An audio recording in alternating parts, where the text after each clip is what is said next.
Day here and welcome back to my YouTube channel. And for today's video, we are here in Boracay! Yay! Boracay! And yun nga guys, it's Miguel's birthday weekend! Yeah! 22! 25! Charotera to. So, ayun guys, we're going to stay here 3 nights, 4 days. So, syempre, sasamahan nyo kami sa aming Boracay trip.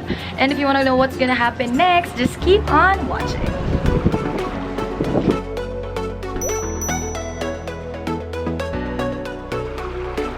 So, ayan na nga guys, we're finally here in Boracay, 12:53. So, andito na kami sa District Boracay, kung saan kami nag-check-in. So, syempre, mag-room tour tayo para makita nyo kung ano yung accommodation namin for this trip. So, let's start with the room tour. So, our room is the Premier Suite. And ito na pagpasok. Diyos ko si Miguel naka-chill na lang doon.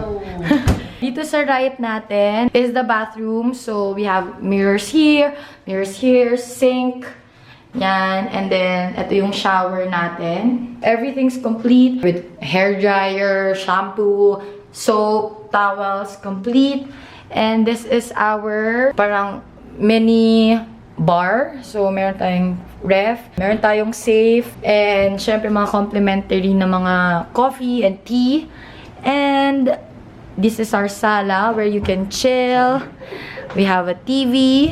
And of course, meron tayong veranda. Ayan. And perfect view, guys, because kaya paglabas natin na ganyan, swimming pool. And then, dun na yung beach. Kung nakikita nyo, sobrang nice beachfront yung the district. So, let's go upstairs. Hindi lang dun yon. We have our bed upstairs. So, loft type siya. Akyat tayo. Wow! So, dito sa taas, we also have a TV and, syempre, our bed. And, meron din tayong ulit veranda dito sa taas. So, that's it guys. Super nice ng room namin. Super spacious and super bongga ng mga design and everything. Diyos ko, tatlo-tatlo pa yung aircon, so hindi talaga kayo maiinitan. And by the way, this room is 18,500 a night. Ganda ng room na to. Ayan guys, time check. It's already 4 p.m. and it's the perfect time to go to the beach and maligo and mag-enjoy lang sa sunset and all that. And of course, syempre, we need to prepare ourselves for the beach. Naka-swimsuit na ako. And of course, syempre, kailangan natin sunscreen. Always put sunscreen, guys. Alam ko sobrang nakakatamad and sobrang hassle, pero kailangan yung gawin. And make sure to choose the right sunscreen. Kasi may mga sunscreen na malagkit, which ako, honestly, personally, I do not like. Kasi, especially pag, lalo na sa face, yung malagkit, ayoko yung ganung feeling kasi pawisin ako and oily akong tao. So, alam nyo naman, I love Bello products. From my past videos, ilang beses ko na sila mini-mention, ilang beses ko na silang pinapakita sa inyo na ginagamit ko. But now, I'm going to try this one. Yung dati ko kasing ginagamit is yung spray nila. This one is a transparent mist. And the good thing about this product is transparent siya. Ibig sabihin, pag spray mo siya, walang white na parang residue or whatever. So, very clear lang siya sa katawan. Transparent lang. And, syempre kasi minsan, diba, like pag nagtitake tayo ng photos or, syempre sa labas, parang weird na parang may lotion ka. So, ito, as in invisible. And, ayan, sabi dito, it's non-sticky, quick drying, anti-aging, wow, anti-aging, and hypoallergenic. So, perfect para sa mga sensitive ang skin. Do not spray directly on your face, guys. Pwede spray sa hands and then ilalagay sa face. So, gawin natin yan. So, ayan. As you can see, easy spray and it's transparent. Galing, no? It's transparent. And sobrang bango niya, guys. Oh my God. Actually, lahat naman ng sunscreen nila mabango. Kahit yung tinted sunscreen, mabango. Kahit yung spray na ginagamit ko before, mabango. Mas okay na yung sobra, guys, kaysa kulang. Kasi sabi ko lang sa product na to is, tama nga yung claim nila. Super, as in, transparent. And ang nice kasi parang may glow siya. So yan, guys. Nakapag-sunscreen na tayo. We're ready to go to the beach. So, this is the pool area. Tapos guys, may gym, may spa rin sila doon sa bandang doon. So, ito yung mga room, super dami. And dito yung lobby. Going to the beach, let's go! We are finally here at the beach and papakita ko sa inyo guys. Medyo madaming tao pero Malaki naman yun. okay lang. Yeah. Ayan siya. Tapos this is our hotel. Sobrang katapat lang. This is District. And makatabi niya is maraming kainan. May 7-Eleven lang dyan. Sobrang lapit. And super daming inuman dito. Actually, last time na pumunta ako dito, may mga tables pa dito kasi like sa beach side.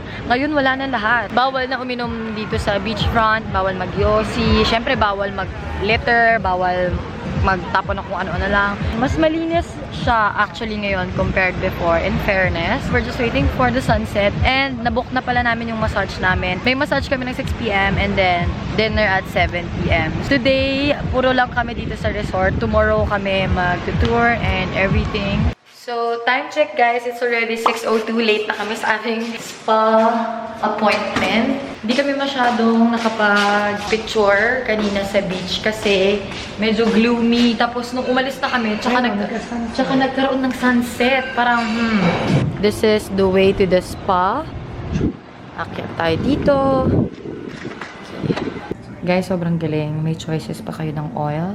They have peppermint, lavender, and eucalyptus. So, kami eucalyptus ang pinili namin. Amoy Vicks. Ang sarap sa ilong. So guys, it's already 7:50. Kakatapos ang nag-massage namin. It was 90 minutes. 2,700 each siya. And it was worth it. Si Miguel kanina. Eh naman. Nagising ako kasi nakatulog din ako. Kung may kadang lakas sa ilong. Nagising din siya sa sarili ng hilik. So, ganun namin na-enjoy yung massage namin. Nakakaya to. Pinipigil ako na matulog eh. Yeah, tapos now, pupunta na kami sa dinner. Sa Star Lounge kami magdi-dinner. Sa taas lang na hotel. So, parang roof deck siya. So, excited to eat. So, dito na tayo guys. This is the vibe here. So, tanaw mo yung beach. And may pa-music sila. So, kung gusto nyo rin like few drinks, ganyan, mag-chill lang.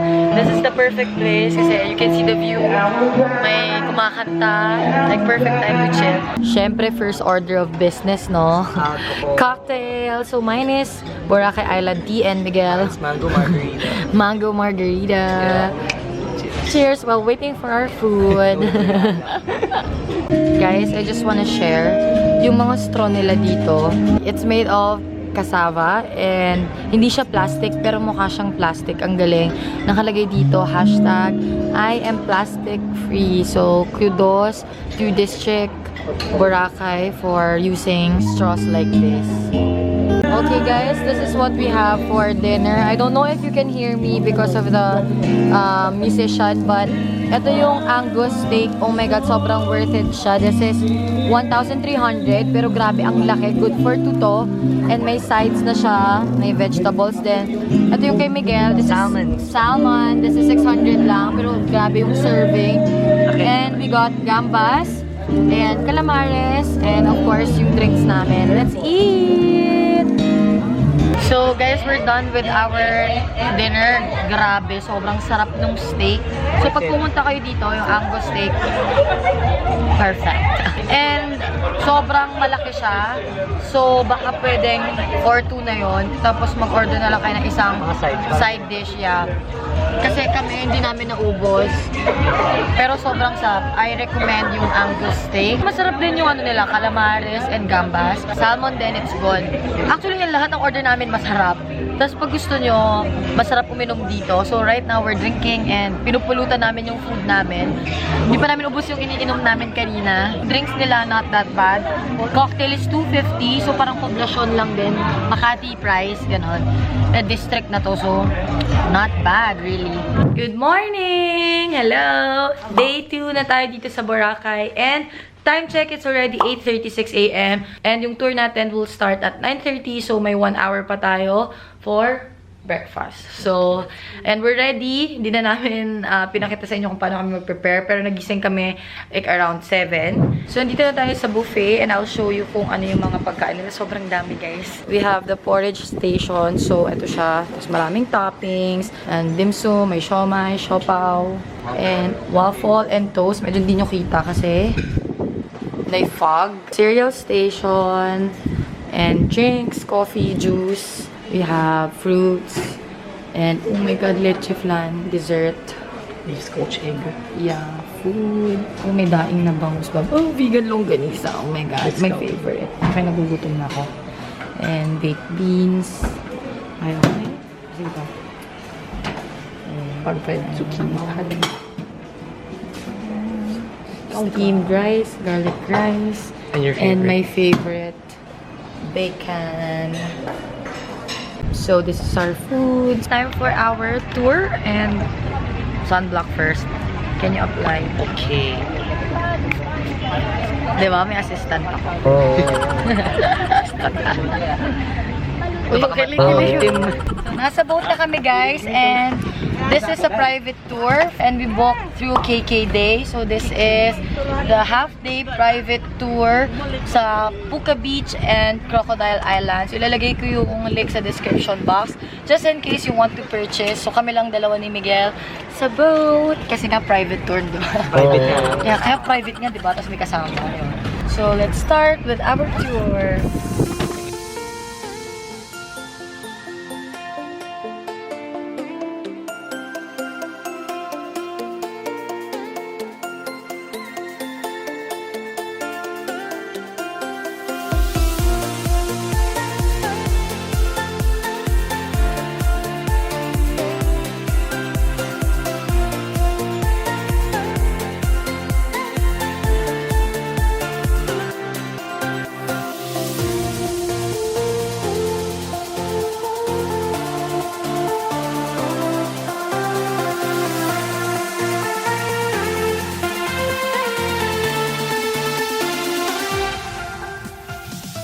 Lunchtime na and ang daming food. Nag-ano kami, snorkeling. Sobrang lakas ng alon, so medyo nakakapagod Ito daw talaga mag-swim-swim. yung season ng mga lalakas yung Oo, malakas daw talaga yung alon. So, I'm gonna show you kung anong kakainin natin for lunch. We have barbecue and adobo, liempo, mechado ata to. We have fish, rice, chop suey, shrimp, and pansit. May fruits din tayo. Sobrang dami. Imagine guys, kaming dalawa lang ni Miguel. What? Let's eat. We're done with the tour. So, ngayon magsishake lang kami. May menu daw sa loob. So, nasa Jonas fruit shake tayo. So, ito yung sobrang sikat na shake dito sa Boracay. Jonas fruit shake. Update guys, it's already 3:28 and ayan, beach bombing lang kami. Mamaya, bago mag-sunset, akyat kami sa Star Lounge ulit dyan para tumambay at manood ng sunset. So, maliligo daw si Miguel. Good luck. Paalala lang, always reapply sunscreen guys para hindi tayo magka-sunburn. So far, medyo nangitim na kami ni Miguel pero wala pa namang sunburn, walang mahapde, walang anything. So, in fairness. So yun, we'll update you again later kung ano mga kaganapan. Guys, update. It's already 5:28 PM. Andito na kami sa roof deck waiting for the sun to set. And of course, we ordered cocktails. Mine's piña colada and Miguel margarita na naman. Okay, the boy. Yes. Let's drink.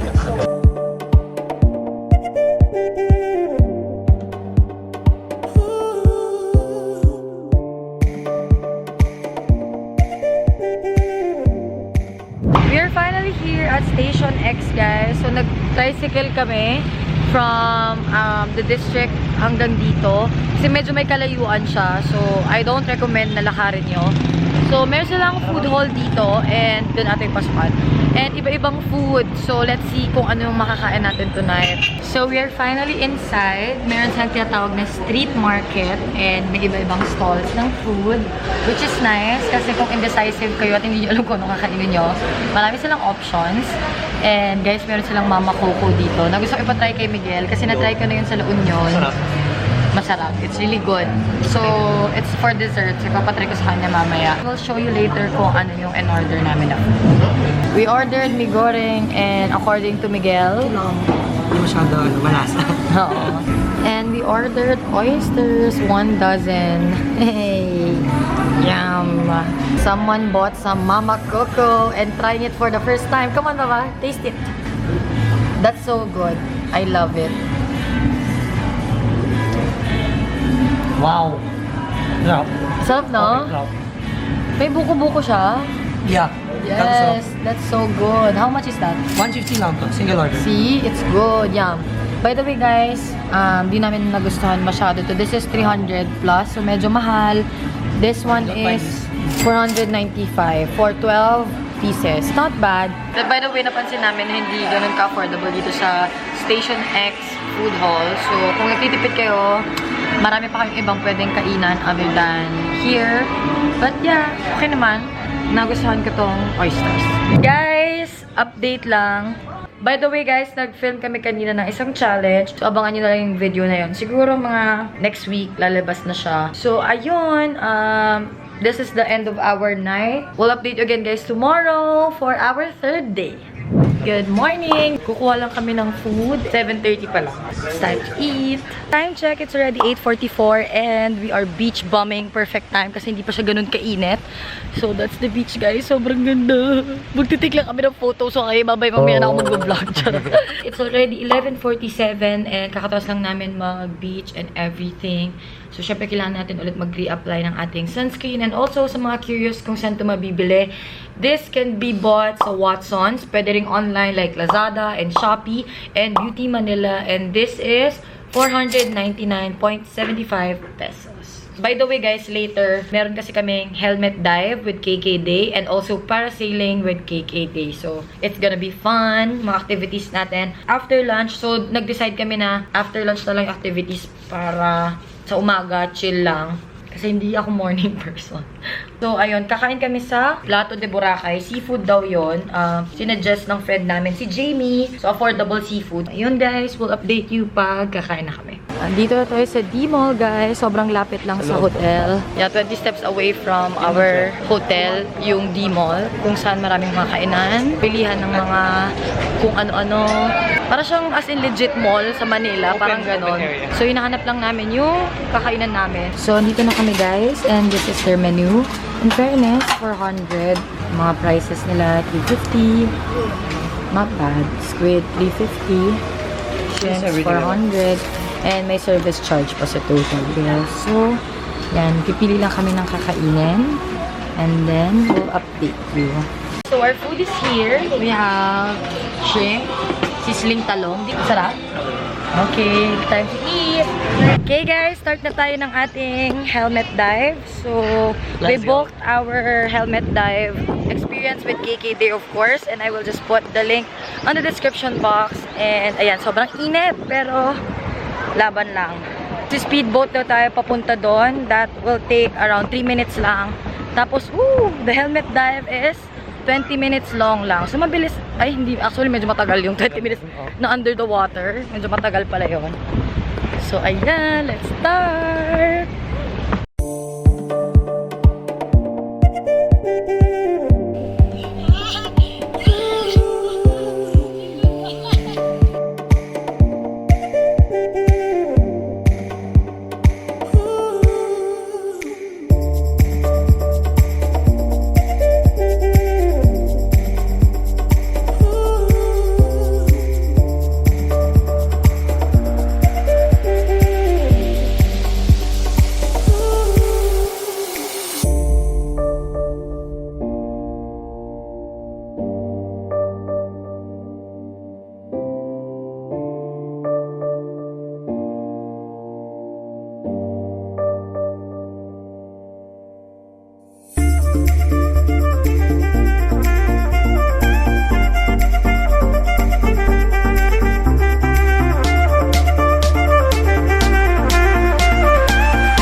sa parasailing and helmet dive. Kita nyo naman, sobrang ganda ng experience. Oh my God.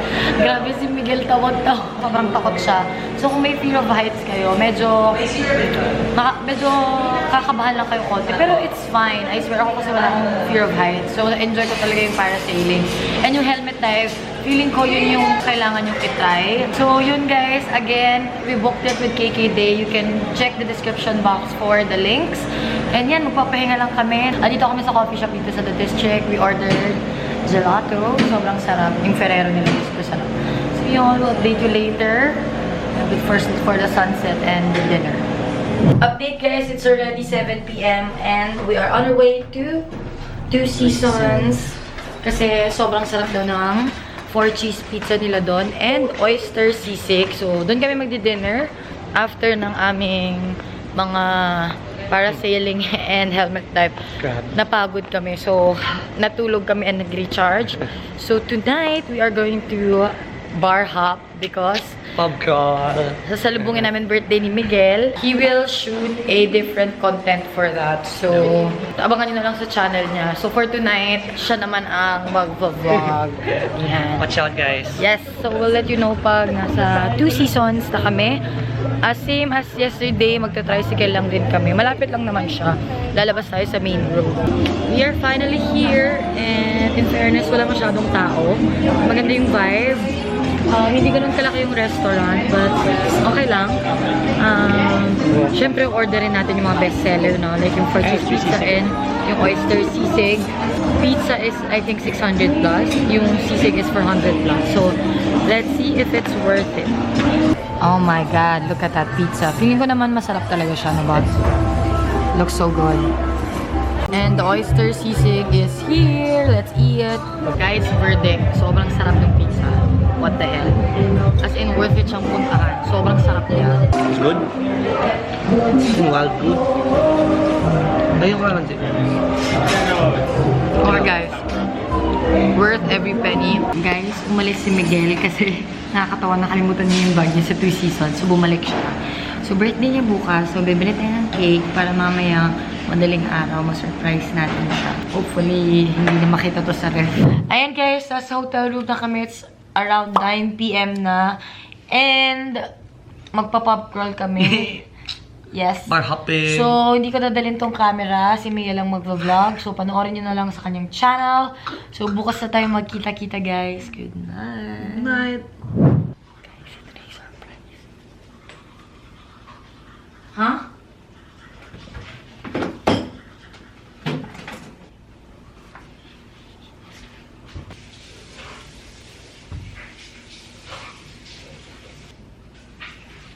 Happy birthday to you.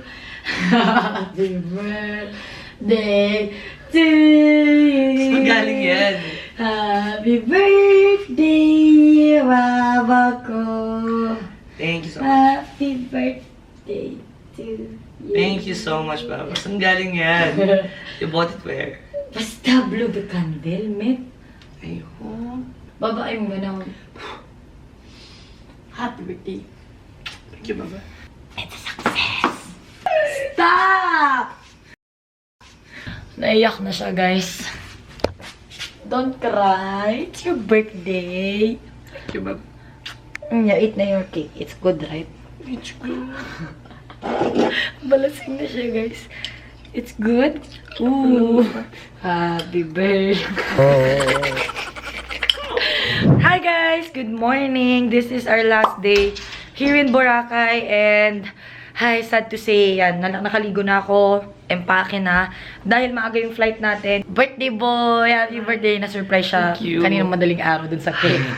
Buti success ang ating surprise. But anyway guys, in fairness dito sa District Boracay, may ganito sila, pre-departure reminder. As in, ilalagay nila dyan yung date, yung time na kailangan yung mag-check out, kung anong oras kayo makakarating sa airport and everything. So, in fairness, di na kami nahirapan. Ayun na nga guys, tapos na naman ang isang travel natin. So, as usual, meron tayong budget and itinerary sa description box. Lahat ng KKD activities natin nasa description box din. And also guys, yung mga gusto i-try yung Bello Sunscreen Mist, ilalagay ko yung link sa description box. Yung from Lazada, Shopee, and Beauty Manila. And also, you can purchase it sa Watsons for only 499.75. By the way guys, hindi ito tipid travel. Medyo may kamahalan yung mga nagastos namin for this travel. But it's okay. It's a good idea for those who want to, you know, spend money. And pwede na rin siya sa mga gusto mag-honeymoon dito sa Boracay. At least may idea kayo. So that's it guys. If you have any questions, just comment below. And if you enjoyed this video, don't forget to like and share it. And of course, don't forget to subscribe to my channel and also Miguel's channel. Yes. Thank you so much for watching guys. Till my next vlog. Bye!